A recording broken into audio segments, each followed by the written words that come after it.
Red Sea, 3:42 a.m., not a ripple in the water, not a light in sight.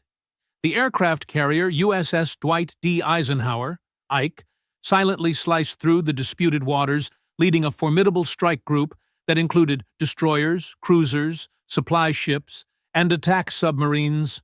On the flight deck, FA-18s had just landed, and the ground crews were still checking fuel and radar systems.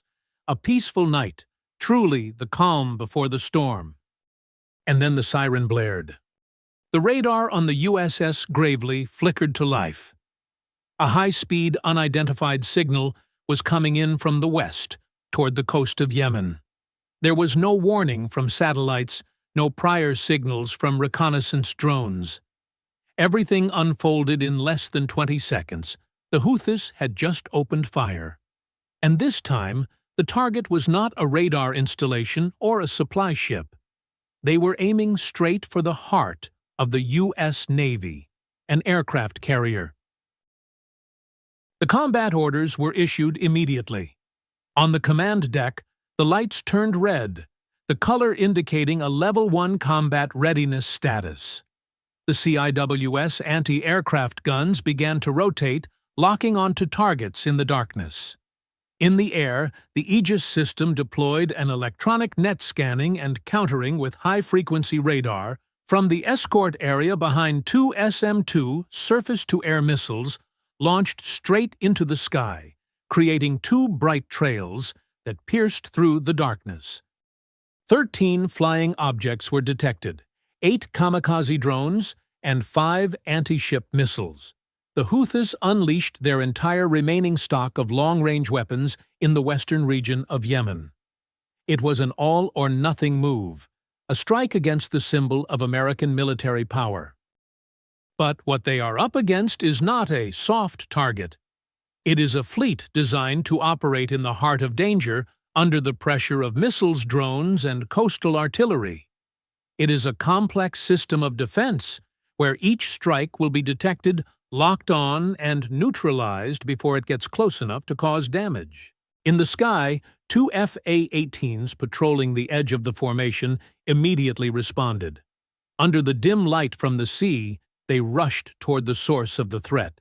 Each launched a pair of AIM-9X Sidewinder missiles, locking on to the 2 UAVs leading the suicide formation. 2 explosions erupted brightly in the sky. The rest, that was left to the CIWS. The rotating gun towers spun wildly, unleashing thousands of rounds per minute.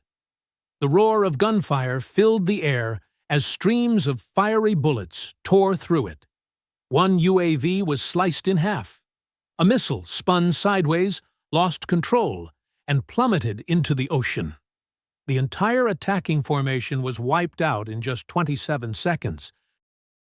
Below the surface of the sea, the USS Florida, an Ohio-class nuclear submarine, remained closely positioned in the area, staying completely out of sight. Everything was ready for a counterstrike. The biggest mistake of the Houthis is not opening fire. The biggest mistake is believing that they are facing a fleet that will back down. As soon as the first UAV exploded in the night sky, the entire carrier strike group entered a state of full combat readiness. This was no longer a drill. It was a deliberate strike aimed directly at the heart of American expeditionary forces, right as the formation was operating near the coast of Yemen. USS Eisenhower is the heart, the target. But surrounding it is an impenetrable steel ring. On the deck, the CIWS guns roared, locking onto low-flying objects at low altitude. From the stern of the ship, the CRAM system launched a barrage of close-in missiles targeting UAVs and medium-range cruise missiles attempting to approach from the southwest. Each launch was an electronic preemptive strike, disrupting the enemy's guidance signals. In the sky above, the night was no longer quiet. 2 FA-18E Super Hornets were ordered to take off urgently from the deck, fully armed with air-to-air weapons. Less than 90 seconds after the attack began, both jets arrived in the combat zone, executing a second interception to eliminate any targets that had breached the maritime defense line. A Samad-3 suicide drone managed to travel 18.4 miles before being shot down by a Super Hornet with a barrage of 20mm rounds. In modern warfare, 18.4 miles is considered too close. However, that night, it was never close enough to cause any real damage. In the center of the formation, the aircraft carrier USS Eisenhower maintained its speed quietly. It didn't accelerate, evade, or change course. This was the calm of a warship that knew it was being protected by an entire formation, optimized for anti-access operations. As the defensive layers intercepted wave after wave of attacks like surf crashing against rocks, the USS Gravely, an Arleigh Burke-class guided missile destroyer, readied itself for the first counterstrike. No orders are needed from the Supreme Commander. The fleet has the right to self-defense, according to the Rules of Engagement, ROE. An attack on an aircraft carrier is sufficient grounds for a full-scale retaliation.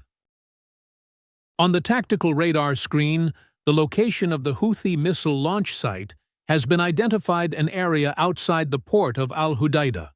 Although it is camouflaged with civilian warehouses, the distinctive thermal signature from the launch tube and the traces left by the engine are impossible to conceal. 2 Tomahawk missiles were launched with grave precision. Their flight carried no warnings. No diplomatic messages accompanied them. They were armed with pre-programmed retribution. Each Tomahawk missile flies 50 feet above sea level, gliding beneath enemy radar, guided by military GPS and 3D terrain maps. Within 4 minutes, they reach their target, slamming directly into a civilian warehouse that had just opened fire a few minutes earlier, turning it into a towering inferno hundreds of meters high. The satellite images captured afterward showed that no electronic devices were operational within a radius of 1,000 feet. It was a warning shot, but it was also a message. You have crossed the red line. Throughout the entire combat operation, not a single member of the American crew was killed. There were no casualties. No ships were damaged. And there was no hesitation. Only absolute coordination will suffice. Only the layers of defense will operate like a machine programmed for this moment. And there is only one outcome for anyone who dares to challenge the formation of the U.S. aircraft carrier. 4 minutes after the Tomahawk missile from the USS Gravely struck the Houthi launch pad, flames were still rising from the rubble, but that was just the opening act. A Level 2 counterattack order had been approved, and when the strike, called proportional response, was activated, it did not come from the deck of the ship, but from the highest skies. From Al Udeid Air Base in Qatar, 2 B-1B Lancer bombers took off hours ago, flying silently with their radar completely turned off. They were not flying to demonstrate power, they were flying to destroy. Through a direct connection with satellites and ground stations, the coordinates of 3 Houthi UAV control centers have been securely locked. A technical facility hidden beneath the roof of a warehouse in eastern Sana'a, an underground coordination station in Hajjah, and a signal transmission station located in a desolate valley near Al-Mahwit. No warning, no chance to react. From an altitude of over 30,000 feet, GBU-38 JDAM bombs were released one after another, each equipped with a precision guidance system accurate to within a meter. In less than 2 minutes, 3 control points were obliterated. UAV control equipment, satellite communication systems, infrastructure and personnel all vanished under the pressure of concrete-piercing bombs weighing more than 100 pounds. At the same time, from beneath the surface of the sea, a Virginia-class attack submarine moved to coordinates south of Al-Hudaydah. No one knew it was there, no one heard it. But when the launch platform at the bow opened up, 2 cruise missiles were fired from below the water, targeting the fourth objective, a UAV storage facility recently supplied by Iran. The explosion shook the entire area. Fragments of the UAV's body propellers, wooden planks, and navigation equipment were scattered everywhere. A base that was once considered invulnerable, due to its deep location in the desert, erupted in flames like an oil camp. No one spoke. No one declared anything. There were only consequences, and only absolute silence from the one who had fired first. The Houthis once thought they could harass the fleet retreat and then continue their guerrilla attacks. However, this time, the counterattack was not aimed at the UAVs, but at what controls the UAVs. It wasn't an assault on the weapons. It was an attack on the brain. And when the brain has been blown apart, the remaining body is just a zombie-like mass that can't move. War is a place where mistakes cannot be repeated. But that night in the deep waters of the Red Sea, the Houthis made an irreparable strategic error, believing they could attack a U.S. aircraft carrier without facing devastating consequences. They believed that the suicide UAVs could penetrate the multi-layered defense of the task force. They thought that a surprise attack would make the U.S. retreat concede or at least delay action. But what they received in return was not fear. It was not a diplomatic statement. What they received in return was the response of a war machine programmed for destruction. Each layer of defense is a blade. Each fighter jet is a sword.